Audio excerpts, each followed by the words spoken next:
I'm Nichole Marth. I am from Grafton, Wisconsin. I am 16. When I'm not training, I love to go outside, read a book, listen to music, go hang out with friends, have bonfires, just do the normal kid things that people normally don't think I do.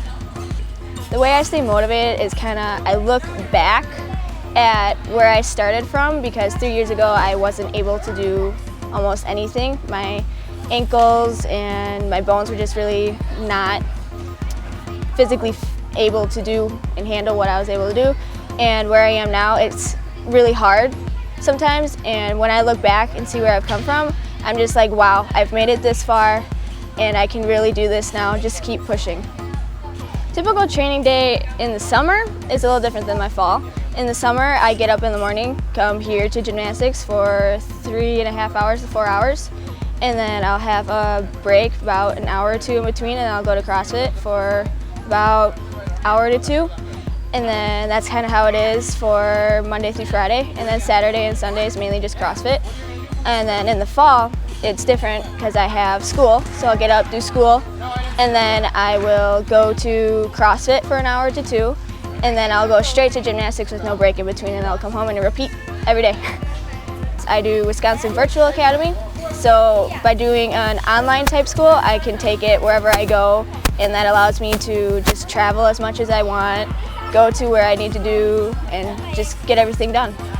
Something that people do not understand about teen athletes is that just because we recover a little better and a little faster than regular athletes, we get pushed a little harder. And people don't always realize that we do get pushed past our limits, sometimes maybe not physically, but mentally. So a lot of times we'll be mentally pushed too far to the point where we can't handle it anymore, but we will try not to show it, but it gets to the point where we just go home and we cry. Sometimes we don't always do that, but that's what I do because I mentally can't always handle it. So sometimes being pushed too hard is just something that people don't understand. My favorite food, well, I have a healthy favorite food and a non-healthy favorite food. My healthy favorite food would be sweet potatoes. I love those. I put those on like everything.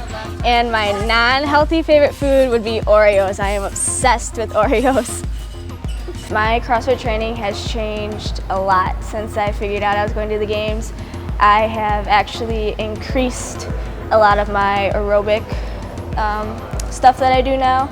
I started doing more heavy lifting than I was doing, and then I also started using more Invictus work. So that's kind of helped me increase everything that I've needed to so far, and I think that where I am now is where I will be for a while, and I'm happy where I'm at because it's a great place to be so far. I do have that worry that I will get burned out every now and then, but that's when you feel that burnout sensation, you kind of take a step back, and that's when you kind of take a little bit of a rest, and then you get back into it as soon as possible. But I don't really have a fear that I'll be so burnt out that I won't be able to do CrossFit, gymnastics, or any of my other recreational sports. But other than that, I think just listen to your body, and then you'll know if you're going to be too burnt out or not. I am very excited about going to the CrossFit Games. It's ever since I found out about CrossFit, the CrossFit Games just kind of intrigued me to go and start competing and do it. I didn't think that it would actually be the first year of like a full year of training that I would just all of a sudden pop into doing it.